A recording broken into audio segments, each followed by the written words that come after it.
Hello hi नमस्कार मु शुभश्री आपण समस्त को आ गोटे न्यू यूट्यूब वीडियो को वेलकम करुच्ची। सो आपण माने जल्दी मोर लास्ट वीडियो देखी थिबे Oh my एंड जब देखि नाते God. जाके देखि दियंतु प्लीज। एंड जब देखी थिबे देन मु सेठी कोन कोन परिबा आनथिली और कोन मार्केट रे थिला सब किछि कोन करिवार अछि कोन नै से जिनछडा मु आपण मन को जणैतिली। सो ऑब्वियसली मु फूलकोबी नै के आसली और डिसाइड भी करिथिली कि चिल्ली कोबी बनेबी एंड मस्ट बिकज शीत दिने चिल्ली कोबी बनैबार ना टेस्ट अलगा आउ देखुଛନ୍ତି ମୋ ଷ୍ଟ୍ରଗଲ୍ ଲିଟରାଲି ଏତେ ଷ୍ଟ୍ରଗଲ୍ ଲାଇକ୍ ମୋ ଗ୍ୟାସ୍ରେ କରୁଥିଲି ତ ମୋତେ ଲାଗିଲା କି ତାର ଫ୍ଲେମ୍ଟା ନା ବହୁତ କମ୍ ହେଉଛି ତ ମୋତେ ମାନେ ଏଇ ଯେଉଁ ଛୋଟ ଗ୍ୟାସ୍ଟା ମୁଁ ଏବେ କରୁଛି ୟୁଜ୍ ଏଥିରେ ଟିକେ ହାଇ ଫ୍ଲେମ୍ ଆସୁଛି ମାନେ ବହୁତ ହି ହାଇ ତ ଆପଣ ଇଜିଲି କରିପାରିବେ ସେଥିପାଇଁ ମୁଁ ଗ୍ୟାସ୍ ବି ଚେଞ୍ଜ କରିଦେଲି ଷ୍ଟୋଭ୍ ବି ଚେଞ୍ଜ କରିଦେଲି एंड इत्ते चिल्ली कोबी खाइबार निशा माने सेई निशा आपणको पाखरे भी हवा दरकार सी माने शीत दिन रे एई सीजन रे तो एटा मस्ट यस आपण थोड़े तो ट्राई कर परिबे घरे बनेकी ଆଉ ବହୁତ ହି ଘରେଲୁ ଇଏରେ ମୁଁ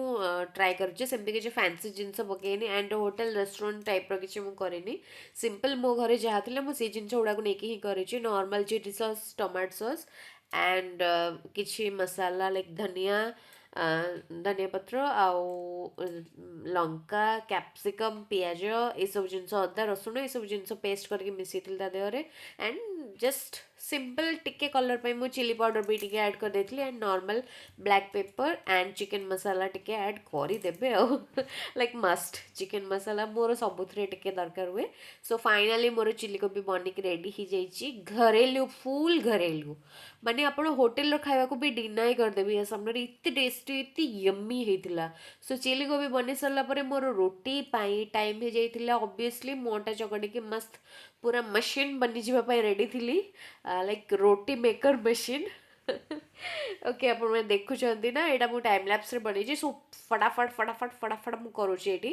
ଆଣ୍ଡ କରିବା ଭିତରେ ମୋର ମୁଁ ଟାଇମ୍ ପାସ୍ ବି କରୁଥିଲି ମ୍ୟୁଜିକ୍ ବି ଚାଲିଥିଲା ସୋ ଦ୍ୟାଟ୍ ମୋତେ ମୁଁ ବୋର୍ ନ ହୁଏ ଆଣ୍ଡ ଆପଣଙ୍କ ମାଇଣ୍ଡ ଫ୍ରେଶ୍ ରହିଲେ ଗୋଟେ ଜିନିଷ କିଛି କାମ କରୁଛନ୍ତି ଯଦି ମାଇଣ୍ଡ ଫ୍ରେଶ୍ ରହିଲେ ସେ କାମଟା ବହୁତ ଭଲସେ ହୁଏ ଆଣ୍ଡ ହେଇଗଲା ମୋର ରୁଟି ମୁଁ ଏବେ ବନଉଛି ଗୋଟେ ଦୁଇଟା ତିନିଟା ଚାରିଟା ଏମିତି ଯେତିକି ବି କ୍ୱାଣ୍ଟିଟି ଦରକାର ଥିଲା ସବୁ ରୁଟି ବନେଇ ସାରିଲା ପରେ ଆମେ ଚାଲି ଯାଇଥିଲୁ ଖାଇବା ପାଇଁ ଅବଭିୟସଲି ଯେହେତୁ ରାତି ଟାଇମ୍ ଅଲରେଡ଼ି ଟାଇମ୍ ହେଇଗଲାଣି ଖାଇବାର ଚିଲି କୋବି ଚକ୍କରରେ ମାନେ ଲେଜିଡ୍ 2 ଘଣ୍ଟାରୁ 3 ଘଣ୍ଟା ମୋତେ ଲାଗିଯାଇଛି ସେ ଜିନିଷ ସବୁ ପ୍ରିପାରେସନ୍ କରିବା ପାଇଁ ଆଣ୍ଡ ଆପଣମାନେ ମାନେ ଭାବିଲେ ଜଣା ନାହିଁ ବଟ୍ ଦେଖିବେ ନେକ୍ସଟ କିଛି ଟାଇମ୍ ପରେ ନା ମୁଁ ଗୋଟେ ସିନ୍ ଆଡ଼୍ କରିବି ସେଇ ସିନ୍ଟା ହେଉଛି ଆଫ୍ଟର ବିଫୋର୍ ମୋ କିଚେନଟା ପୁରା ନିଟ୍ ଆଣ୍ଡ କ୍ଲିନ୍ ଥିଲା ଚିଲି କୋବି ପୂର୍ବରୁ ବଟ୍ ଚିଲି କୋବି କରିସାରିଲା ପରେ ମୋର କିଚେନର ହାଲତ ଏମିତି ଏତେ ଭୟାନକ ହେଇଥିଲା ନା ଆପଣ ଲିଟରାଲି ମୁଣ୍ଡରେ ହାତ ଦେଇଦେବେ ସିରିୟସଲି ଭାବିବେ କରିବେନି ନାହିଁ କିନ୍ତୁ ଭାବିବା କିଛି ନୁହଁ ଆପଣ କରନ୍ତୁ ଶୀତ ଦିନରେ ଟ୍ରାଏ କରନ୍ତୁ ଘରେ ଚିଲି କୋବି ଆଉ ହୋଟେଲର ଚିଲି କୋବିକୁ ବାଏ ବାଏ କୁହନ୍ତୁ ଅବଭିୟସଲି ସୋ ଆଇ ହୋପ୍ ଆପଣମାନଙ୍କୁ ମୋ ଭିଡ଼ିଓ ଭଲ ଲାଗିଥିବ ଏଇଠି ମୁଁ ବସି ପଡ଼ିଲିଣି ଖାଇବା ପାଇଁ ଖାଇବା ନେଇକି